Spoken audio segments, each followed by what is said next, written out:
Today I would like to talk about an important concept, service availability or busyness of a facility. So think about this for just a second. It could well be that you are provided a service, a cell tower service for instance, or maybe emergency service, like maybe an ambulance, whatever. Okay, and that service may not be available. So I think it's quite interesting to look at the example in case of an ambulance. So let's suppose we have a region here, okay, and it's 9:15 a.m., okay, and a phone call, emergency phone call, what in the United States we would call 911, is placed, okay. An ambulance is going to respond to that call, okay, that's actually a response time. And depending on the gravity of the situation, right, the patient may need to be stabilized, the patient may need to be transported to a hospital, who knows, or maybe it doesn't need to. But regardless, you know, the ambulance needs to come back at its position and then be ready for the next call. Where the problem comes in is at 9:17, there is another phone call that is placed right here from this blue cross, and during that time the ambulance is serving that initial call. So that's really to show that the ambulance is actually not available at 9:17 and goes back to the issue of busyness of a facility, in our case an ambulance. So I'm going to try to talk about different components here that need to be taken into account before we move into a formulation. Okay, so let's continue with this example of this ambulance, right? And the idea is the following. So if another ambulance, a vehicle here, is free and within the coverage of, say, an emergency call, a response in the form of an ambulance will be provided to that demand node within a time threshold. So the time threshold could be, let's say, 5 minutes, 10 minutes, 7 minutes. They are some sort of golden standard in emergency response. Now, if the ambulance is not within the coverage, okay, a service will still be provided because we assume that there will be another ambulance that will be available, right? But it may not be within the time threshold. So take an example here. So my ambulance here has been providing service to that call, okay? So the ambulance is busy. There is another call that comes in from another area. That ambulance cannot respond to that call, right? Because it's busy. So another one further away is free, and so the service will be provided, but it may take a longer time. So what's very important in all of this is to keep track of how busy an ambulance or a vehicle in that matter is, and try to estimate what is the total, right? What is the total demand, potential demand around that ambulance, and try to track when or if it may be busy, in fact. That will be our next step. Before we go into the formulation, let's look at the particular problem here then, right? So if a facility, for instance an ambulance, is busy answering another phone call, right, or responding on site, then the coverage of a demand unit I, right, that was this blue cross, if you remember, it's going to be a function of the proximity of another ambulance, right, to that demand unit I, and also whether or not that other ambulance is available, right? So think a little bit about that. So the objective here is really to try to locate the fewest number of facilities or ambulance to cover each demand node I at a specified level of service availability. So far in the MCLP, SCLP, backup coverage and others, we have always assumed that the service is always available, right? But now we're going to specify a certain level of service availability.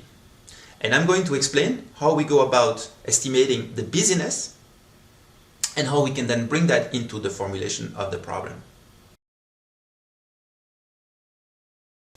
So I'd like to introduce here this term BIK, which is the busyness, right, of K facilities that can serve I. So think a little bit about maybe the way you live, right, and you have, let's say, a distance threshold of maybe 7 or 10 minutes, right? How many ambulances, how many emergency service, how many police cars, whatever, can serve you within that distance threshold if you want, okay?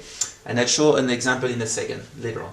But this is a function of a few things. First off, right, so how busy it is, it first depends on the time it takes to respond to and service an emergency call, right? So the longer it takes, the more busy, of course, these ambulances are going to be.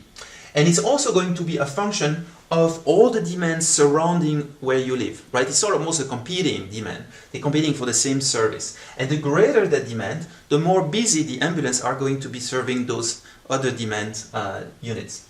And then it's divided by 24 times K. 24 is because we assume that a facility, an ambulance emergency service, is available 24 hours of the day, times K, and K is the number of facilities, right? So the more, if you have a radius, and the more facilities or ambulance you have within that, that radius, if you wish, then of course that busyness is going to go down. And so the service is then more available, right?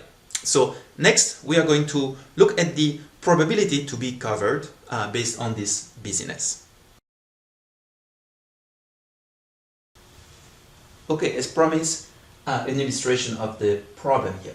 And I hope you can see the color because I'm recording this at night. So we have a demand unit at I, right? Again, this could be the centroid of a geographic region, like a census tract. And I have this threshold coverage that is actually used to determine the service area. And so that could be any points along this line can be reached within, let's say, 7 minutes or 10 minutes or maybe half hour, depending on the type of service you're trying to provide. Okay. The crosses here represent other demand nodes, right, where other calls may originate. Again, here aggregated, but you could also make the case for disaggregated demand. And every green dot here represent an ambulance or an emergency service in that region. So that's important. So of course, the more demand units that you have, and weighted by the population, of course, then the busyness of the service will be influenced, right? And the more ambulance you have, well, the service then becomes less busy because it's the denominator. Here in this small table, I showed the demand for each of these demand units. So this has, let's say, 10 calls we can expect from this area, 15 calls, 5, 20, and so on, and it sums up to 80 calls. So now, if I look here at this formula that I had before, right? Let's suppose that the average time to respond is 3 minutes. Maybe it's more, and you know, we can again play with that. And as I mentioned, there are a total of 80 demand calls that we expect. And as I mentioned, we have 20 facilities, right? Or 20 ambulances within that service area. So 20 times 24, that would be your denominator. And this would essentially say that the busyness, right, for that particular demand node using 20 facilities, sorry, would be one half, okay? And from there, you can then derive what the probabilistic coverage is. There are a couple of important assumptions. You assume that any ambulance here is available at any time, and that the demand that is outside your region is fairly similar than the one that you observe within your region. So last step, I'm going to show the formulation, and I think that will be it for this topic. As promised, I'm going over the formulation. One of the first things that we need to take into account here is a new parameter, if you want, R sub I, which is essentially going to tell us what do we need in order to get our service reliable. Okay. So for instance, you could have as a requirement that each demand must be covered with a 90% of reliable services. Okay, fine. So that will infer that the number of facilities serving a local area around I, right, I is the demand unit, needs to be high enough so that the probability of being covered is greater than 0.9 or 90%, right? So you have this area, how many facilities do I need in order to get at least a 90% reliable services? So here you basically can write it, minimize, right? You're trying to keep the number of facilities as low as possible, right? Minimize the K such that, right, for each I here, that level will be greater than 90%. So now if we put this here into a formulation, This is the same as the set covering problem, minimize the summation of the facilities xj, such that for each demand unit, the number of facilities that can cover the demand unit, right, even if they have a certain level of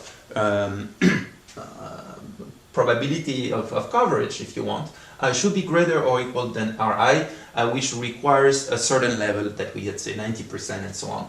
And then of course the variable here are integer, as we know. Okay, so I think that this hopefully clarifies a little bit about this probabilistic coverage and the fact that some facilities can be busy at time and how we can deal with this. Okay, and that's it for this topic.